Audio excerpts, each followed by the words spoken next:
So here we are at the front of the trailer, we'll call it, and everything looks pretty good up here. We've got a jack already installed, and we have a nice hitch on the front with a nice lock. We've got our chains, we've got the electrical to a towing vehicle, and we'll kind of trace that back and see what is still usable that runs up further.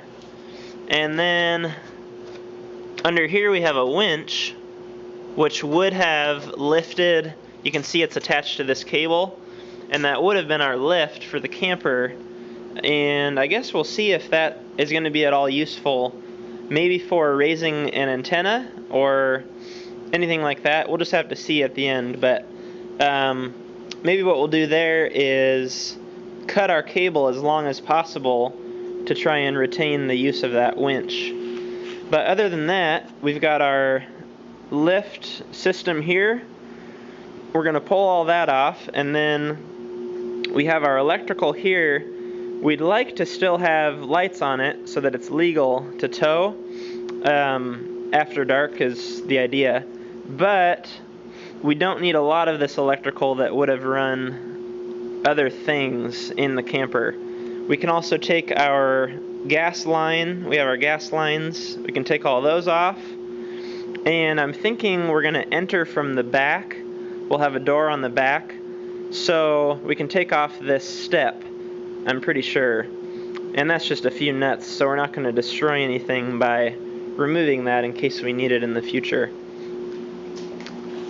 From the side, you'll notice that the tire sticks up quite a ways above the frame right here, and I did try to measure this. It's kind of tough to measure from here to here height wise. What I really need to do is lay, man, my hands really reflect in the camera. What I really need to do is lay a board across here level and then measure from the frame to the board. But we're pretty much somewhere between 4 and 5 inches is my best measurement. And what I'm looking at doing is 2x6s for the floor joists. So that's going to put our floor up above the tire. So it should be just perfect. And I've got a couple of ideas. One suggestion is to lay plywood, like OSB, 1/2 inch, something like that.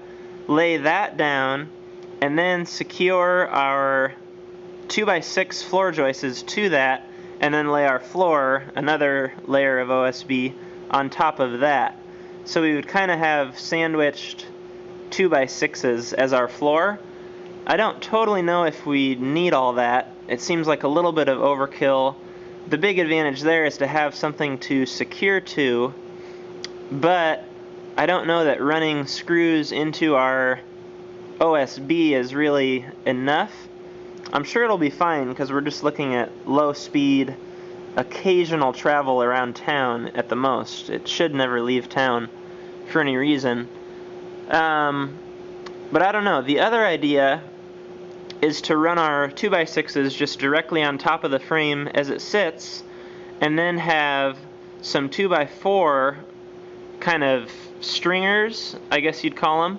So for example, if we have a 2x6 sitting here, and here, and here, and here, then wherever there's a frame rail, like there's one there, there's one here, there's 2 over there, and then we can't really use the 2 in the middle, but we've got all these cross members, we would run a 2x4, bolt it to the frame, and then screw it to the 2x6 to use that as our brace.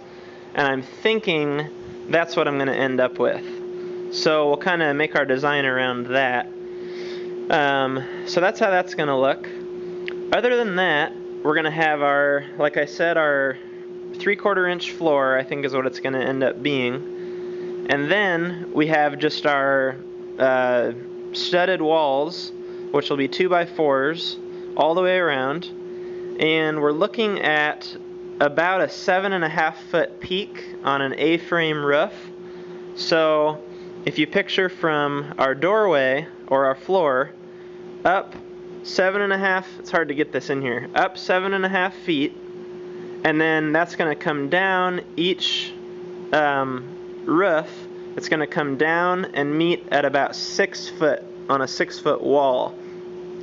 So we have a 1.5 foot of rise, and we'll have a 6 foot 6 inch door. So the door, top of the door is going to stick up 6 inches past the walls, so just looks wise, and it's going to be it's going to be 1 foot below the peak of the roof.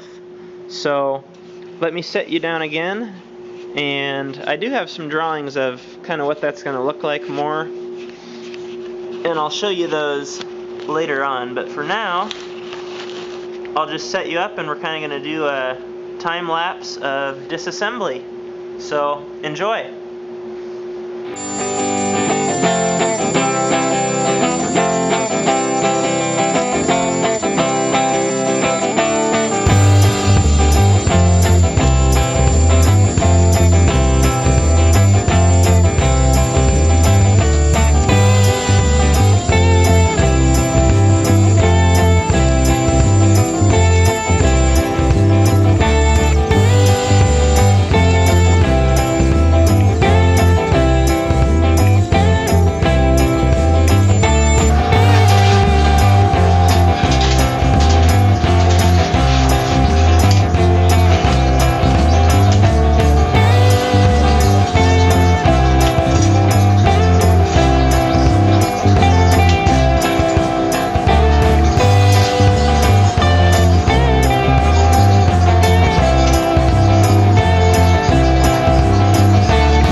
Okay, here's what we've got. So most of everything is removed that we wanted to get rid of. Just a few things left to do as far as disassembly would be these screws that held our old floor down inside of the camper. We need to just cut those off to have a nice level flat, mostly flat I should say, framework. And then we need to investigate our winch and see if we can either just unbolt it or we can try and wind it up to wind that cable back in. We'll see what that looks like. And then I think the last little thing is sorting out our wiring to see if we should just pull it off or if we want to keep it. One thing along with that is that it will sure be a lot easier to put lights on the trailer now and sort out the wiring than it will be once there's a floor on it and we'll be working from the underside, upside down and in the dark. So if there's anything we can do to sort that out now, we'll sure do that. So let me cut these screws off quick and then we'll go up and look at the winch and see how that's looking.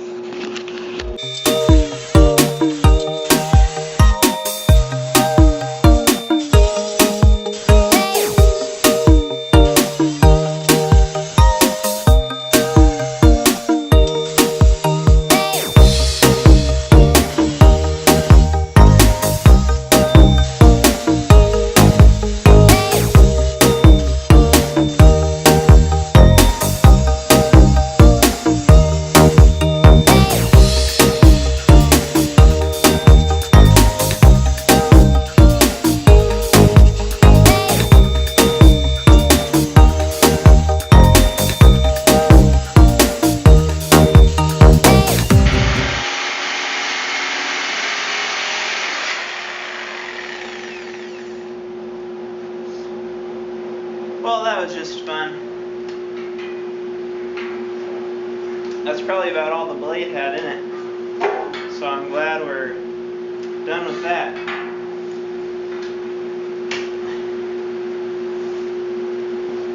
Okay, so let's see what this winch looks like up here.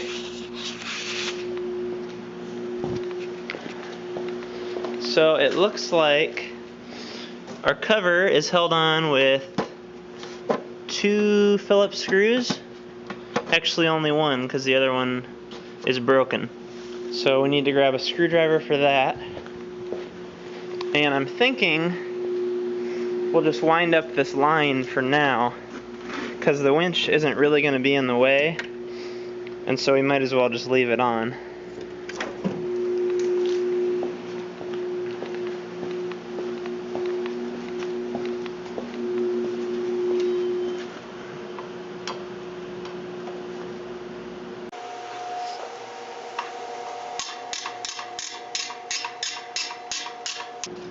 There we go. There goes the cover. And yep, just as we thought, we've got these 3 bolts coming through right here. And those are our 3 winch mounting bolts. So, yeah, I think we'll just wind up the cable.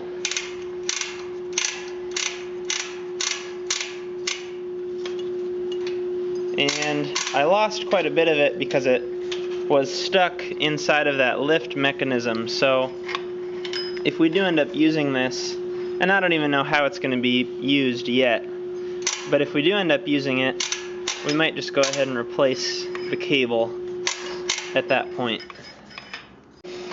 From our connector we have 4 wires, which makes sense. You've got a 4-wire connector here, and typically with all trailers, those are going to be white, which is your ground, brown, which is running light, so like when your headlights are on, you've got just your marker lights, and then you have green and yellow, which is left and right signal. And then what happens is back here, sometimes it will split off and you'll gain a couple extra wires. That way they're not doing anything different, it just gives you additional wires to run to different locations on the trailer that do the same thing. For example, coming out of here we have white, we have 2 reds, a green, and a brown. So we lost our yellow, but if we look at our connector here, let's go around to the other side and look at this. So here's our 4 wires going in, but you can see there it goes to 5 wires. So what we did is in this upper corner we added a color, which in this case is unused, and over here we have green, brown, and yellow, and on top we added an additional color. So white is our lower left, and we can follow that to the other side and we'll have white.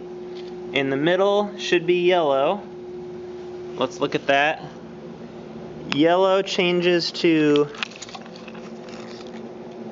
it looks like red in the back. So we're really going to need to take a look at that. I'll do more of that off video, just because it's not really important to the video, but I'll let you know what we come up with there. This will be kind of nice. We'll have this removable plug so that when we're not driving around, we can just flip this shut and keep it all protected, and then store this adapter in either in the trailer or in the vehicle. So that's pretty cool.